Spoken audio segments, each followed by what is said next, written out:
Italians have figured out through thousands of years that they need to blow off steam. Mm-hmm. They understand that we can't be too wound tight. So they don't allow the conversation of business to come into a lunch or a dinner, because that's not the purpose of a lunch or a dinner. The purpose of a lunch or a dinner is to laugh and connect and have fun, because we got to go back to work. Welcome, everybody, to the Chris Harder Show, where we are making you unapologetic about your pursuit of success, knowing that when good people like you make good money, they can then do great things. My name is Chris Harder, and several times per week, I will bring you epic guests, solo episodes, and every single tool, trick, and skill set you need to grow your business, grow your money mindset, and to grow your wealth to levels that you have never reached before. I've ended up in a unique place in life where I've got the experience, the connections, and all of the secrets that it takes to be successful. And I'm lifting the curtain to reveal it all to you in an effort to help put you in a position of abundance so great that you can then be as generous as possible. So let's lock arms and let's get started. Hey, everybody. Welcome back to the Chris Harder Show. It's another Money Monday here, where we absolutely believe that both prosperity and generosity can and must coexist. And we are changing it up for Money Monday. Instead of me doing a solo episode like I typically do, I wanted to talk to one of my dearest friends, Rob Murgatroyd, about he has created the most authentic, the most aligned dream life that I have ever seen anyone create. And I want to do a deep dive as to where money played a role in it. And it's not going to be what you think. This is not going to be an episode about, hey, you got to work hard to earn more in order to get what you want. No, you're going to hear a story of somebody who had a clear vision for how he and his wife wanted to live life, and then went out and became clear about how much money that was going to take. And I think the episode's going to empower you. It's going to surprise you. And it's going to leave you asking the right questions around how to create the most aligned, perfect life for you, and how you can afford it probably quicker than you think. I'm really excited for you to listen to this and for you to get your feedback. Now, if you don't know who Rob Murgatroyd is, of course, he's a podcaster and one of my best friends in the whole wide world. And when you see Lori and I go on these incredible trips in the south of France and to Italy and all these other, places where we do one of a kind, like once in a lifetime things, he's the one that curates those trips. Prior to that, he was a chiropractor for a lot of years, and he's just got a wide range of remarkable experience and remarkable success. And it's the way that he is living his life in Florence, Italy now, and some of the things that he's learned that I really wanted to share with you, because I think it'll reshape your money mindset a little bit. In addition to that, by the way, you've seen my circle of influence. You've seen my friends. You've seen the tribe that we run with. And you know that a lot of our success comes from being able to share ideas with all of those individuals playing at a really high level. And you probably saw that Lori and I went to a mastermind, a bit of a roundtable, if you will, that Brendan Bouchard pulled together and invited 35 of us out there in Napa. And we just hung out for 3 days, going through a few strategic questions that caused us all to share what's working and what we needed help on the most. And the breakthroughs were the most insane breakthroughs I've ever had in my life and in business. And I want to curate that same experience for you. I want to get you around a round table in a small group, 10 to 12 people. And I want to facilitate open conversation around what is working and what your biggest needs are. And we want to come together as a group and problem solve those needs. If you're interested in doing this, this is one of the ways that I'm really paying it forward this year, creating a little bit of time to create these containers so that we can get together in person and actually form real networking relationships. It's not a mastermind whatsoever. It's 2 days to change your freaking life. If you want to be considered, I would love to chit chat back and forth a little bit about what your business is and what your goals are. To get it started, just text me the word roundtable to 310-421-0416. Again, text me the word roundtable to 310-421-0416. Again, that's 310-421-0416. We'll chat back and forth a little bit, and I'll put together the most perfect group to mix it up, share ideas, and facilitate breakthroughs together for a couple of days in person here in Scottsdale. All right, guys, get ready, because Rob's story about how he's created the most perfectly aligned, authentic, joyful life on a budget is about to unfold. Here we go.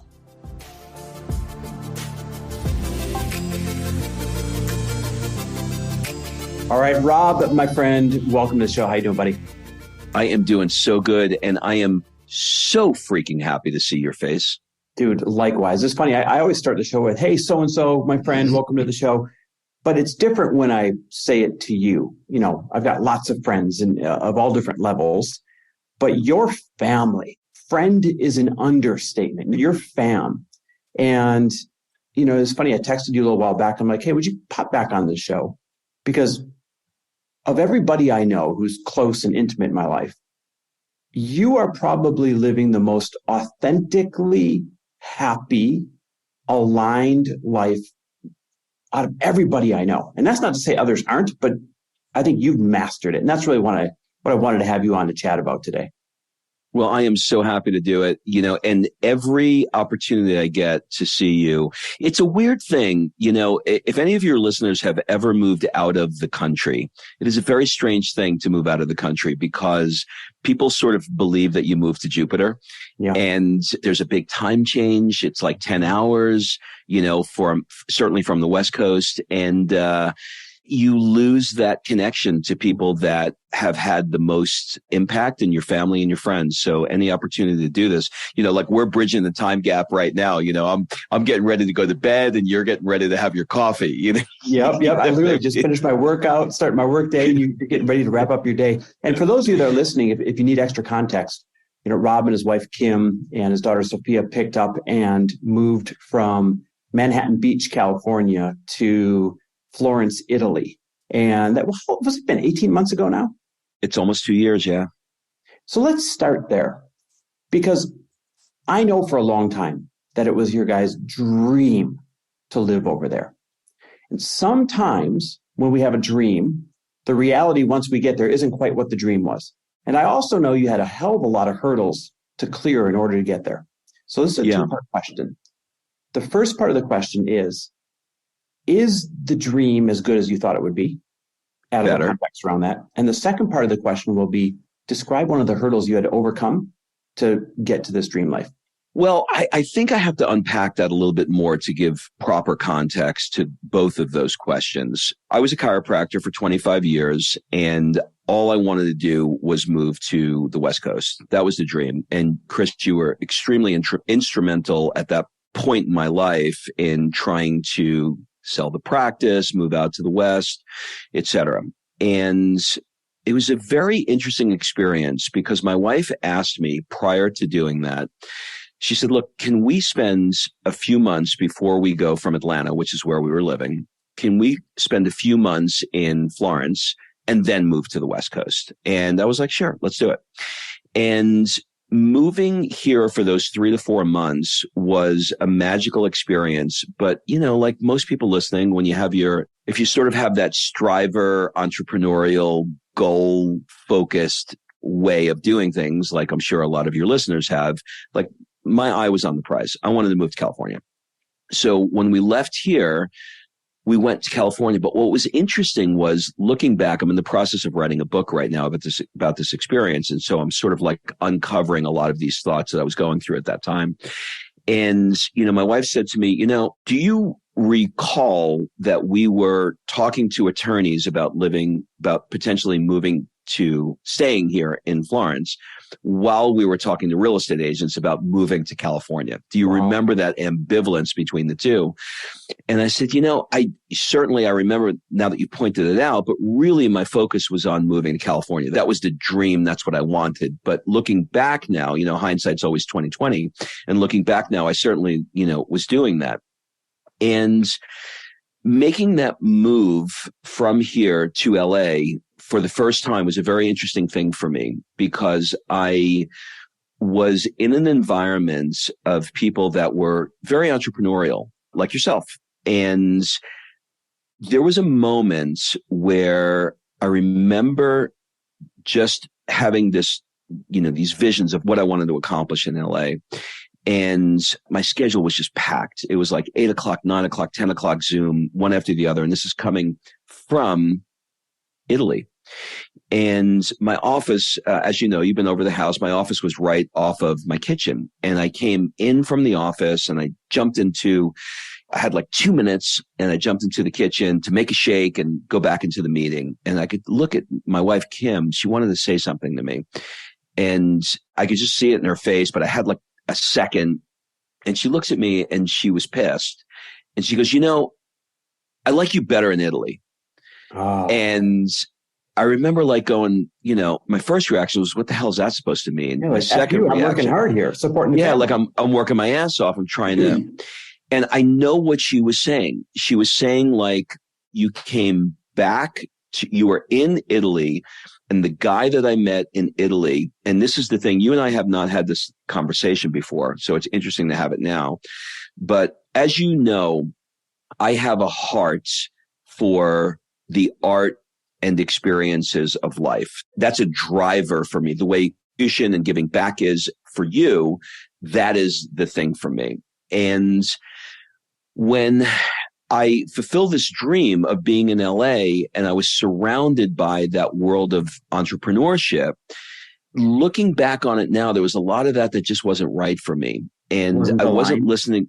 It wasn't aligned. I wasn't listening to my own voice. I was following a blueprint of other people. I always felt like I was behind. I always felt like my house wasn't big enough. I wanted to get to the beach and I got to the beach, but it wasn't on the sands, and the car worked, but it wasn't the right car. And I always felt like I was behind, and that world was always enforcing me, play bigger. You got to play bigger. You got to play bigger. And I realized that the play bigger, what I heard in the play bigger was it was really code for making more money. Mm. How much more money can you make? It wasn't playing bigger in your life. It wasn't playing bigger in your relationships. It was how much more money can you make? Wow. And there was a disconnect between what my heart wanted or what Kim saw when I was in Italy and how I was behaving when I was in LA. And that disconnect I needed to reconcile. And I think the universe, if I can get a little woo-woo here, I think the universe reconciled that for me in getting here. So I'll stop there, but I don't know if that makes sense. I was going to say, I think we need to bring in a stark comparison now. Give me a few examples of how different your life is compared to the examples you just gave of rushing in and out of Zooms and all of that stuff. Okay. So if you would have asked me, when is enough enough? Mm-hmm. I would have said to you, it's never enough. We keep growing and we need to keep growing. But moving here, what I realized is that when enough is enough, when it erodes the bandwidth that you've set for a great life.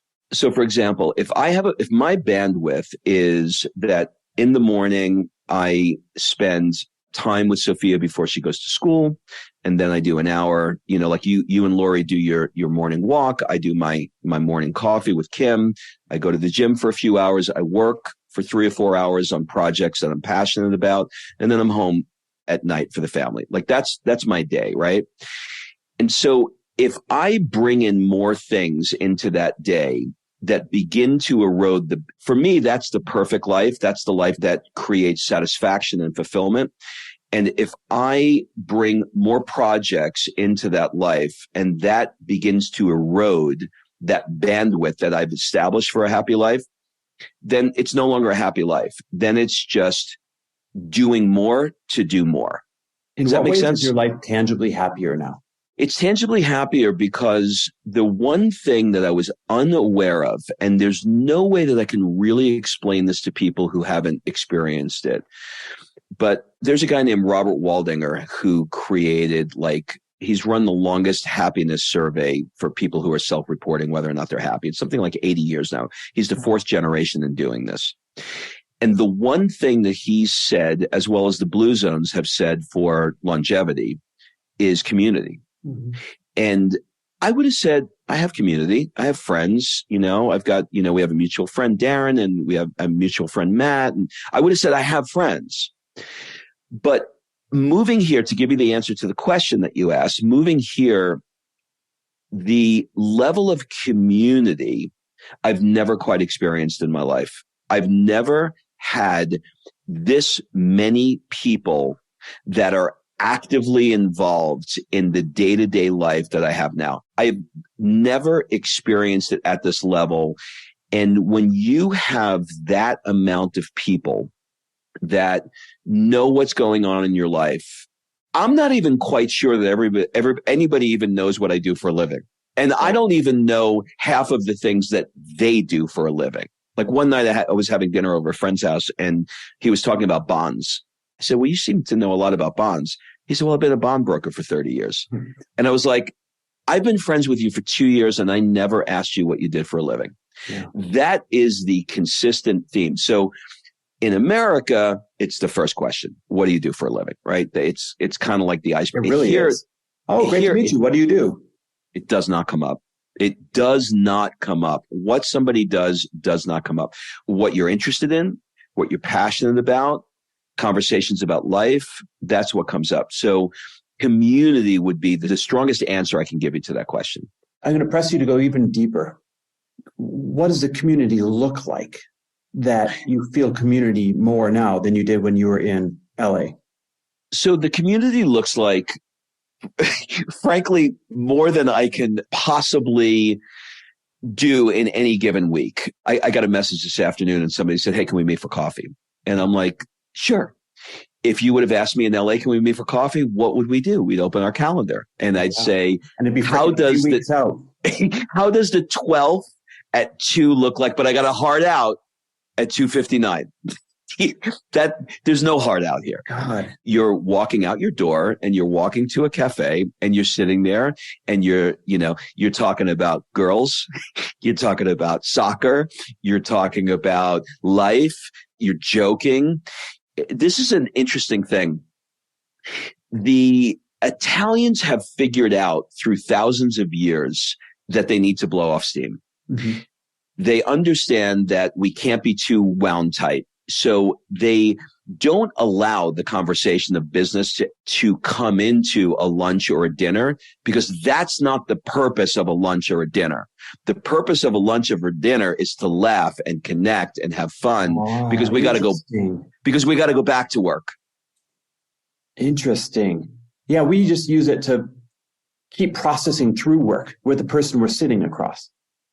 Yeah. Like, for example, I looked last week. I mean, I don't want to get too political here, but I think it's relevant to this conversation. Last year, there were 705 mass shootings in the U.S. 705. That's one or more people.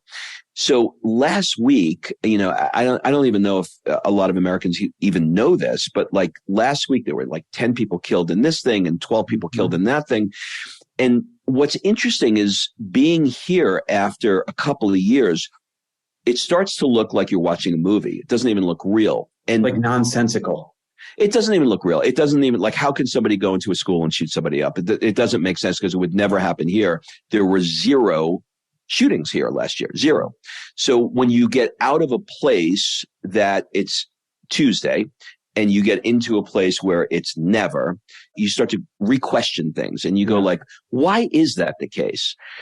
And when your heart is full, and you are happy, where you're having 15 people over the house with their children on Sunday and you're laughing together as a family and people are checking in on you, your heart is so full and you feel so satiated, so happy, that you just don't have that level of unhappiness. And now I understand why the people who live the longest in the world come from places like Italy, because there are so many things that make us as a human being outside of just grinding away. We have more money than anybody else in the world. And We rank almost last in happiness in so many surveys. Our health is not great. We're obese. And like you can run down the list. So when you step into a world where it's so different and you start to realize that you're just excited about life, and you put like I'll give you an example. You and I sat down, we had a dinner in Beverly Hills, and we sat down and, we were all talking about our goals. And I remember I said, I want to make $2 million. And you called me out. You're like, okay, why? Okay, dipshit. Why do you want to make 2 million? And I'm like, because it sounds like a lot of money. And You're like, yeah, it's not a good answer.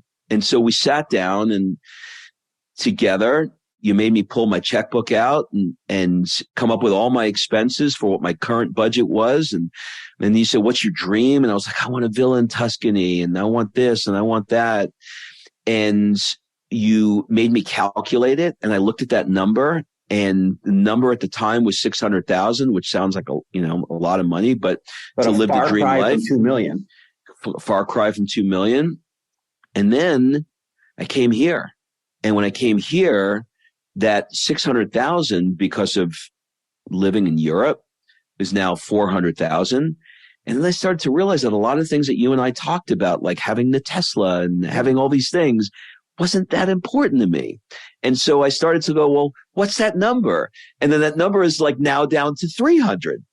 And I'm over the moon happy with living that life for a couple of $100,000 and working 3-hour shifts, and being able 4 to say days a yes week. to coffee on the same day that somebody asks you. And being able to say yes to coffee. Yeah. It's interesting. When we got on this thing, here I am talking to my friend from Italy. We text a lot, but I don't get to, talk to you a lot. And what was my first thing? Hey man, I got a heart out at 5 minutes to the hour. Got to go get on another interview. Like if you look at my day, if you said, Chris, I'm in town, surprise, let's go get coffee. I'd say, oh man, I've got this Rob interview from 11 to 12. Or at 12, I got to go get on somebody else's interview where they're interviewing me. Then at 2 o'clock, I have to go speak at an event that is in town here. And then I have to come home and do another real quick little podcast and clean up all my texts and emails. Like that is such a different way of living than what I'm watching. And I've been over there, so I've seen it with my own eyes, watching you guys live. And here's where I want to take this. And you kind of already went there with the money thing. People would have thought that you had to be wildly independently wealthy already. They would have thought that you would have had, 10, 20 million bucks in the bank already to live the life that you are, because you have an incredible apartment with a doorman and all these great things over there. And you're living in Florence, like one of the most stylish, beautiful cities in the world. And you got all these great clothes all the time. And they would have thought that you got really rich here and then went over there. But I know for a fact that wasn't the case. And I hope you don't mind me saying that. You did a great job of making money over here, but you didn't walk over there with millions and millions of dollars. Yet you're still living the life that it would have taken millions and millions of dollars here to live. Yeah. What comes up for you when you hear that or see that? Well, it's interesting. There's like nature, nurture, and neighborhood, right? Like our nature is kind of like, this is just who I am. And then there's like how we were raised, but then there's neighborhood. And, I was talking to, I don't want to mention his name because he didn't give me permission to say this, but I was talking to an author that I introduced you to when I was here. And, I said to him, are you going to write another book? And he's super successful. He's got multiple New York Times bestsellers, et cetera. And he said, the only way I'll write another book is if I move back to New York. And I was like, what the hell does that have to do with anything? He said, because the environment is triggering. It's going to make me want to do certain things. He said, when I walk around, like Florence is like in Italy too. It's like a little snow globe. It's like a village. Do you know what I mean? Like you walk and you see the baker, the candlestick maker. Like this morning I went to the fishmonger. Do you know what I mean? Like it's a weird, it's very strange. It's a very strange place. And so there's no reinforcement to say, go write another New York Times bestseller, get yourself back on Oprah for the 6th time. Do you know what I mean? Like there's no stimulation in that way. So neighborhood dictates how you behave. And conversely, when I was in LA, I felt very inadequate. And I don't know that I ever would have been able to fulfill that void that I felt of If I moved to the hills, would the house be big enough? If I changed my car, would it be like, then is it a plane? It doesn't end. It doesn't end. It doesn't end. And That's so the only way it ends when you end it, right? All my friends are buying jets right now. So I'm like, oh, damn it, I need a jet. Like it doesn't end, Rob. Yeah, I know. It doesn't end. So making that decision to end it for me would not have been possible if I stayed in the States, or certainly it would have been a hell of a lot easier here. This is the crazy part about this. The friends I have here are far wealthier because it's generational wealth than the friends I had in America. Like far wealthier, like trust funds with trust funds with trust funds money, right? Because it's like these are common, well-known brands, fashion house brands, automobile brands that Americans, can roll off their tongue. For context, the last time I was visiting you, we went to dinner with the Ferragamo family. There you go. Okay. Yeah. They're a perfect example. So we're talking about that kind of generational wealth, and even them, they're not interested. Like they are, when I go out with, and James Ferragamo would be perfectly fine with me saying this. When I go out with him, he could give a fuck about what car I'm driving. He does not care. What he cares is about me. He cares about inviting me for a drink with his friends, and he wants to know what I'm up to. That's what he cares about. And being in that environment of those kinds of people, and conversely, I have multiple friends here who you've met too, who've exited for hundreds of millions of dollars. And what they're interested in is having a wonderful life. And so the question is, how many hundreds of millions do you need to have a wonderful life? And what I've learned is, for me, a couple of 100,000 is pretty good here. Yeah, it's fascinating because you're all living the same life over there mostly. I mean, one might have a great big villa, right, out in Tuscany or whatever, but for the most part, just because I got to go over and spend a lot of time with you and meet a lot of these people, you're all just living the same life, sharing the same meals, having the same cocktails and the same free schedule, right? Whether you're currently still earning or whether you've already earned. And it's very much a lifestyle of life first and money second over there. Yeah. And people look healthier and they seem happier. So where does America have it wrong? And are we just fucked for life if we stay here? Well, I think that when you're dealing with a country that's 200 years old and you're dealing with another one that's 2,000 years old, it's very difficult to ever get that kind of DNA absorbed into such a relatively new country. Yeah. Like, we went out to dinner the other night and we walked into the wine cellar, and the wine cellar was from 37 BC. So think about that, right? So our country's 2023, years. So now take 2023 and add another 37 years behind it.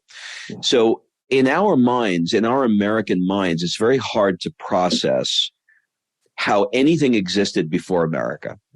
You know what I mean? Very narrow view. It's very narrow. And I had a conversation with somebody once, and he said, you guys are like Britney Spears. I said, what do you mean? He said, you're teenagers. You're kind of silly. I said, why do you say that? He said, because we've had, yes, you had 9/11 and it was horrible, but we've had tanks roll through, like right outside my window right here. There were tanks rolling down the street for World War II and World War I. And then there was, the Romans were invading and the Greeks were invading. Like there's thousands of years of strife and famine and surviving.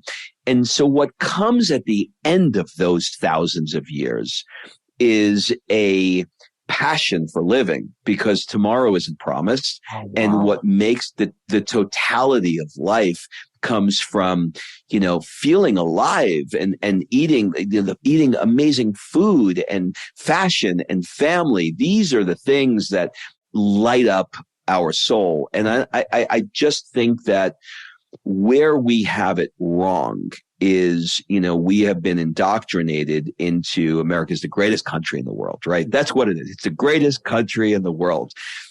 I don't know about that. We're obese. We're killing each other. We've got a lifespan that's pretty damn low.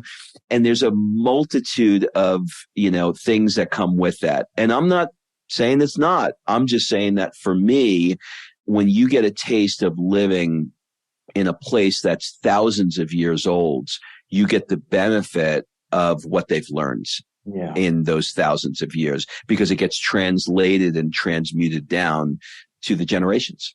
That's powerful. So the next question then has to be this. Most people are going to pick up and move their family to Florence, Italy, or Tuscany, or Rome, or, any of those places. It's just not in the cards for them. Yeah. So short of that, what would your advice be for them? I know you do a lot of coaching around people that just feel like, damn it, I don't want to do what I'm doing anymore. I'm in a rat race. How can we build a more Italian-esque life, but stay over here? Well, I think first we have to talk about who is the person that may be experiencing this. And I can tell you that the kind of people that come across my radar are the people that perhaps have been doing something for a while. It could be 10 years, could be 20 years, somewhere in there. They're a little bored. They're a little complacent. They could do what they're doing in their sleep. They can phone it in. The money is starting to begin to not feel worth it to them. I'm a lawyer, I'm a doctor, or whatever, but there's stress and fear around being a newbie at something and starting from ground zero. The idea is exciting for them, but it's also terrifying. It's invigorating and it's confusing, but the writing is on the wall for a lot of people, and they're thinking about they're starting to move into conversations, and I know I certainly am, into conversations about legacy and mortality. And you start to realize that, you and I are both aware that, mortality is something that we can't take for granted, and we have to just go all in. And, it's kind of like a lot of the people that I coach and talk with about this, it's kind of like there's a river that's flowing through them. It's like, I'm working in the bank now, but I got this. I've always loved motorcycles, and I don't know how to do this motorcycle thing, but it's in me. And either they allow that river to flow through them, take action on it, and make the change, and then the universe will conspire and reward them for the action, and they'll figure it out. Or the opposite happens, and it becomes a poison that flows through them, and they move into depression and resentment and agitation because they're not taking action on it. And I think to answer the question with that preamble is to get clear on what it is that you want.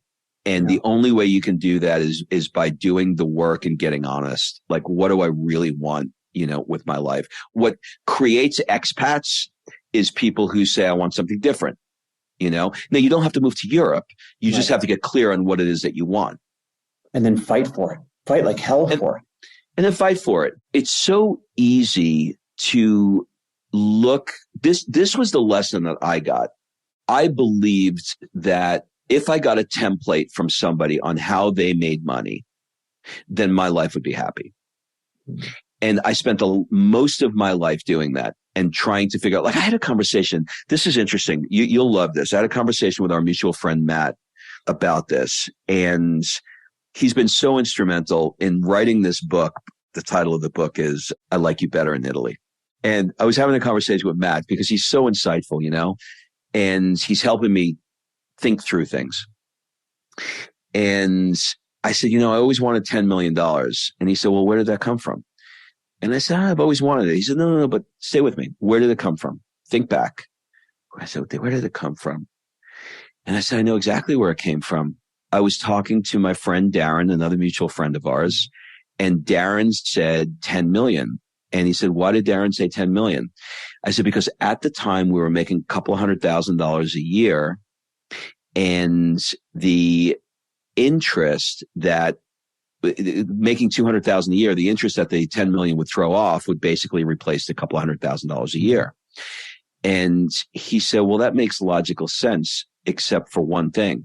And I said, what? He goes, it wasn't your fucking idea. Yeah. It wasn't your dream. It wasn't my dream. He said that made sense to Darren. That was what he wanted. He said, so you have to figure out this template that you're searching for, where this guy did this and that guy did that. And if I just do that, then I'll get the money. But what do you want? And so being here over the last couple of years has got me more in touch with what it is that I want. Does that make sense? Yeah, absolutely. Absolutely. So what's next for you? How do you balance ambition that you have without starting to creep back into bad American habits so that you can continue to enjoy your life over there? I think getting super clear on what it is that I want and staying within those things is the first step. And then just having a goal that I know is a little bit out of my comfort zone, but within the bandwidth for having a great life and stretching to reach that. But more than that, just getting really honest and clear about what I truly need and want to have a great life, and not defaulting to the work muscle, but saying, how do I make my relationship with my wife better? How do I make my relationship with my daughter better? How do I make my body better? How do I make my relationship with my friends better? And leaning on those areas that are outside of business as much as I used to lean on the areas of business. How do you want your daughter? You have two daughters. One of them is 3-ish? 24, yeah. 24, God. And how old is Sophia right now? She's 9? She's 8. 8. How do you want Sophia to grow up viewing money and life? And this would be interesting. What do you want for Demi, your older daughter? Because she's over here very much living that fast-paced American lifestyle. What do you want for her as well? Those are two different answers, because when you have a 24-year-old and an 8-year-old, they're raised in very different parts of your life. So a lot of what I taught her, that sort of hustle and grind, she is doing extraordinarily well. She lives in San Diego, and she's stepping into that. But when she comes to visit me, she sees a side of me and a side of our life that she's never seen before. And I want her to maintain, listen, there's a season of life too. I'm 56 and she's 24. So, it's okay to be where she is at her stage, and it's okay to be where I am at my stage. But to answer the essence of your question, I want her to fully encapsulate all of the areas of her life and not just work.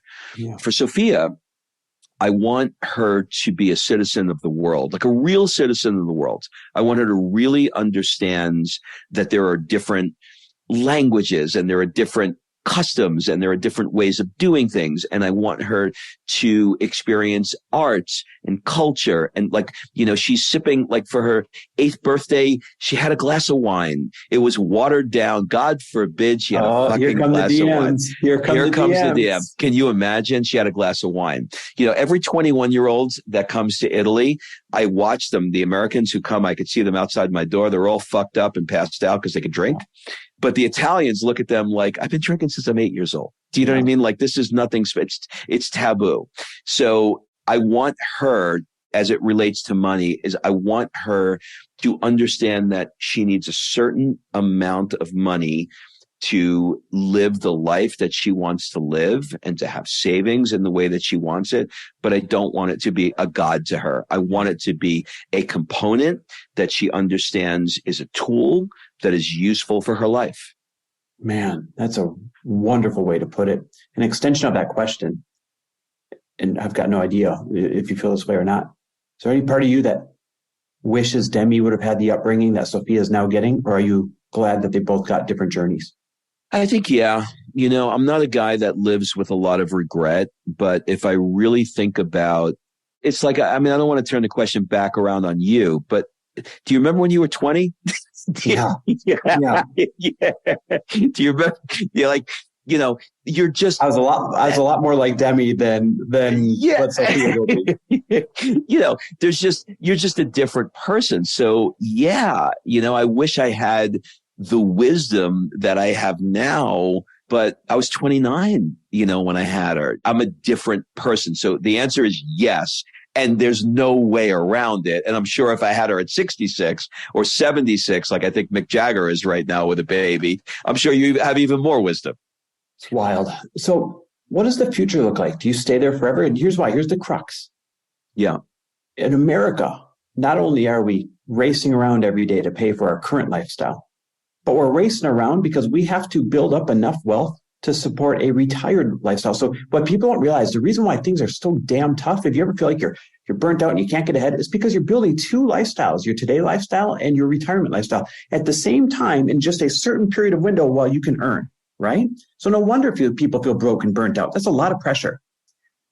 What does your retirement look like? Because the cost of living to live an extraordinary aligned life in Florence is very different than it is if you ever came back to the States. So do you guys stay there forever? What does that look like? Well, the first part of the question is, would we stay here forever? I can't ever imagine. I have no intention, desire of ever living outside of Europe. Europe is absolutely the place that is right for me in my life, and I don't want to leave. So even when it becomes Russia? I don't want to go to Russia. The Ukraine or anywhere in that area. It is the right lifestyle for me, because in an hour in Germany, France, I see it every weekend. You guys get on a train and you're in Paris. You get on a train, you're in London. You get a train. Like it's incredible. We live it. So I don't want to be anywhere else. In terms of retirement, it's really simple. Like I sat down with you, we came up with a number, we decided what that number looks like. That number then backs into how much money do I need to save each year. And just like throwing the garbage out, it's like I'm ticking the box. Like this is what I got to make this year. This is what I got to save. And I'm not focused on expanding that number. I don't need that number to be bigger. I don't want it to be bigger. I want no outside sources forcing you to think it has to be bigger. None, because I understand what it takes to have a great life. I know what it takes. It takes great community. It takes things you're interested. Like I'm interested in fashion, so it like for me, like that's a thing that I like. So I lean into that. Like that's where I spend more money. I don't give a shit about cars. And it's funny. I did see though that you guys just picked up a little electric tennis shoe. Congratulations. Okay, well, for you, this is the smallest penis that you would ever imagine in life. But let me tell you, I had 12 years of a new 911. Like every 2 years, I bought a new 911. And I did that for around 10, 12 years, something like that. And I have never been more excited than to drive around in this pregnant roller skate through the streets of Florence and through the hills of Tuscany in this little, they call it a Cinquecento, which means a Fiat 500. Yeah. And it's a brand new one. It's like we drive to, the hills of Tuscany, or my wife's birthday was this weekend. We went out through the hills, and I don't think about it. I have no desire for it. When I walk through the streets here, there's no Ferraris that give me, make me feel insecure. And I'm really, really good with what I have. And the funny thing is, most of the friends that I have who have more money than God are driving around, and you should Google something called the Twizy. And it's basically a Twizy, and it's a scooter that basically with like a covering, gosh. And everybody's like, just really, really happy with it. So I couldn't say that, this would be something that I wouldn't have said that this would be something that excites me the way it does, but it does. I'm excited about it. Boy, it shows you though, just how in touch you are with what's important to you and what's not important to you. And I don't know that you would have ever been able to get that clear if you hadn't taken yourself out of a rat race environment. It wouldn't have happened. And the catalyst moment, honestly, was Kim saying to me, I like you better in Italy, because it started the discussion of why.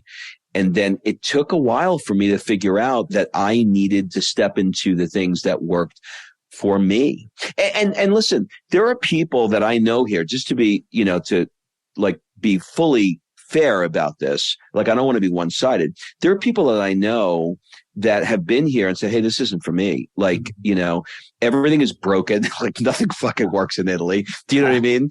Everything is complicated. And they leave and they go back. I had dinner with a hedge fund guy from LA.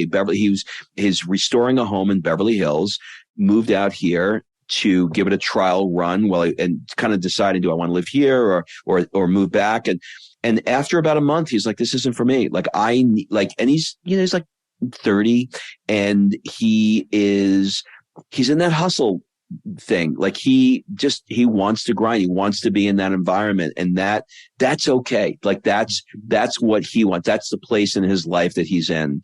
And I have other people. It's about being aligned, isn't it? It's about being aligned.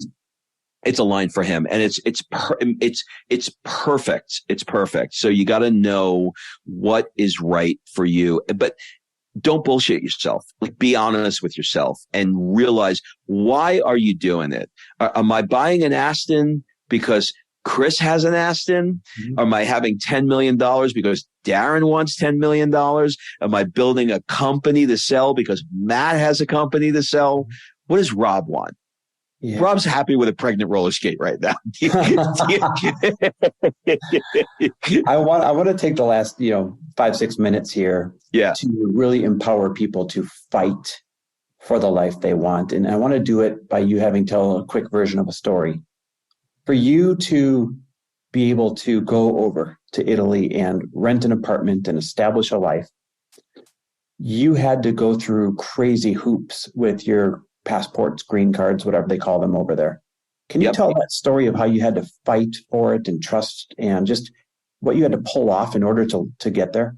Yeah. So basically, when we made the decision that we were gonna do this and we were gonna move here, we had to figure out, okay, well, now the decision is made. We got to, like, how do you actually do it? Like, going from the dream to the granular part of it. So we had to make an appointment at the Italian embassy. And in the Italian embassy, they want to see, it's like everything in Italy, like, everything is sort of bendable. Mm-hmm. It's like, I can do what I want to do, but you better give me a reason for it. And so they look, and it's not so much about how much money you have in the bank. It's a little bit more about how much income you have coming in. Are you going to be a drain on our economy? Are you going to be able to support yourself? But more importantly, why? Why do you want to move here? And so I went to the embassy, and, we showed her our financial information, and we said, we want to live in your beautiful country, and we want our daughter to be educated there, and, et cetera, et cetera. And she said, okay, well, give me your passport and we'll give you an answer in 3 or 4 months. And I said, I can't give you a passport because I have an event I'm doing in Greece next week. A big travel event that you put on, which, by the way, everyone needs to DM you because they're Lori's and my favorite trips of our lives. Our best memories in our lives, Rob, have been created and cultivated by you on these trips. So thanks. DM Rob if you want to go on a fancy ass once in a lifetime trip. Okay, keep going. Sorry. I said, well, I got to go to Greece. I'm leaving for Greece. I said, well, look, if there's any way, I'll give you my passport. If there's any way that I can come pick it up in 6 days and get my visa, that would be amazing. And she's like, I don't think you heard me. It's going to take months to get your visa. And I said, I know. Just keep it. Maybe. And she said, fine. 6 days later, I call her and I said, hey, can I come pick my passport up? And she said, you can. Do you also want to come pick up your visa? And I said, you did it. She said, I did it. So when you're clear about what you want, the universe has a funny way of conspiring. And we got the visa and we were on a plane and we moved here. Wow. I freaking love that. You got to have faith and you got to fight for it, man. You got to ask for it. You only get what you ask for and you only get what you fight for. And you've really fought to have a dream life. I know you do a lot of coaching for other people around this. Who is the right client for you to coach? I know it's always people in transition. And how do they reach out and be considered as a client? Well, I mean, I think there's 2 things that I focus on right now. One is coaching and the other one is events, which I'll tell you quickly we have coming up. in the south of France, and that's going to be May 30th to June 4th. So if anybody following you has seen you and your beautiful wife at any of our events, now's the opportunity that they can come and join us. And, the events are fun and they're exciting, but at the end of the day, if you really look at things like, it's where you met your new business partner, another gal, Denise, she met her CFO, Matt, our mutual friend, met his board member. Other people come to events and they fill their coaching and mastermind. And there's, new groups that are now traveling together and there are new friends. And this thing has taken on a life of its own. So I'd love anybody in your audience who would be interested to reach out to me. And you could certainly, I'm sure that it'll be in the show notes somewhere. Where you can reach out. Tell us the best place to reach out to you. My Instagram. Just right on my Instagram, Rob Murgatroyd, and we'll put a link in the show notes. It's probably the best way to do it. And as far as coaching, what I said earlier, it's, the person who's, gone hard for, 20 years and they're a little complacent and they got the writing is on the wall that they need to change, but they don't know what to do and they're a little scared about it and they need some help. So that's the sweet spot. Man. Well, one, thanks for hanging out with me. I miss the daylights out of you all the time. Two, thank you for sharing those stories, like how life could be different, how to fight for what we want, what a real alignment looks like. It's been a gift to Lori and I. You've given us a lot of gifts, but the best gift that you've actually given us is watching you demonstrate what it looks like to live your best life. When you see somebody do it, and when you see behind the curtain and realize it's real, like I can't picture you living anywhere else now. I can't picture you doing anything else now. It then gives all your friends like Lori and I permission to say, hey, okay, what would my most aligned, what would my best life be? And then fight for it the way that you fought for it. And you give us pause and you give us reason to stop and think twice about why we want something or why we want to start something or why we want to do something. And I think that's one of the best gifts you can give everybody, your followers, your friends, and everybody else. So I just want to thank you for that. You have been a guiding light in my life. I don't even want to say me and my wife, because that's for sure, but me personally. There's 2 or 3 people in the 56 years I've been on this planet who have meant to me the level that you have meant to me. You have been there for me in dark times, in happy times. Everybody who's listening right now, who's like, is he really this fucking nice? Yes, he's really this fucking nice. And he's really this giving. There have been times where he should have charged me $1 million for the time that he spent with me and what he's given. And that goes the same for his wife. But I want every person on your audience to know who you are in your core. And I love you so much. I love you too, buddy. Thanks for being my friend. You got it. Thanks for listening. And if you loved this episode and know of someone else who is as successful as they are generous, please pass them on to me. It would mean the world to me if you help me get this cause and this message out to as many listeners as I can. So please, if you liked what you heard, it goes a long way if you take 30 seconds and leave me a 5-star review and share this with your friends. I'll be forever grateful. And until the next episode, cheers to your success.